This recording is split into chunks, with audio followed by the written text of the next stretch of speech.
चंद्रपुर जिले के सिंदेवाही तहसील के अंतर्गत आने वाले नवरगांव रत्नापुर परिसर में बाघिन 3 शावकों के साथ दिखाई देने से अफरा तफरी का वातावरण रविवार को निर्माण हो गया था और ऐसे में एक बाघिन द्वारा एक वन रक्षक पर हमला कर घायल कर देने के पश्चात बाघिन कुछ ही घंटों के भीतर रहस्यमय स्थिति में मृत पाई गई।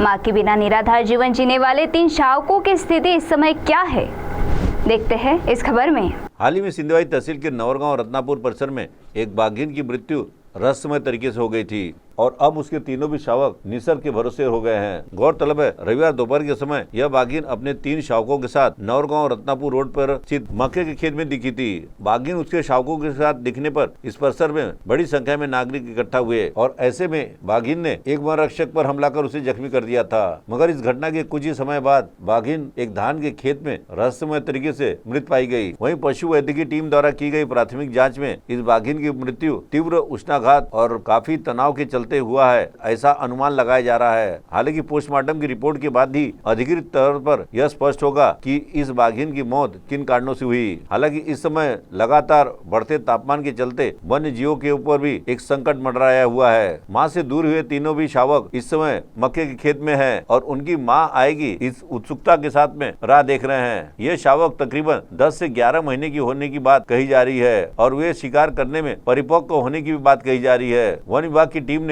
शावकों की सुरक्षा की दृष्टि से मक्के के खेत परिसर में किसी भी प्रकार का कोई धोखा न हो, इसके लिए रात से ही गश्त पर हैं। इन शावकों को पकड़ने के स्थान पर उन्हें नैसर्गिक अधिवास में रहने दिया जाएगा, ऐसा वन विभाग का कहना है। मां का साया सर से हट जाने के कारण अब इन शावकों के अस्तित्व के लिए पूरा वन विभाग प्रयत्नशील रहेगा। वहीं माता की मृत्यु से दूर हुए तथा शिकार करने में परिपक्व न रहने के बावजूद भी तीनों भी बाघिन के शावकों को जीवन जगने का प्रश्न एक बहुत बड़ा सवालिया निशान खड़ा हो गया है। CTV के लिए अमर बुद्धार पार की रिपोर्ट।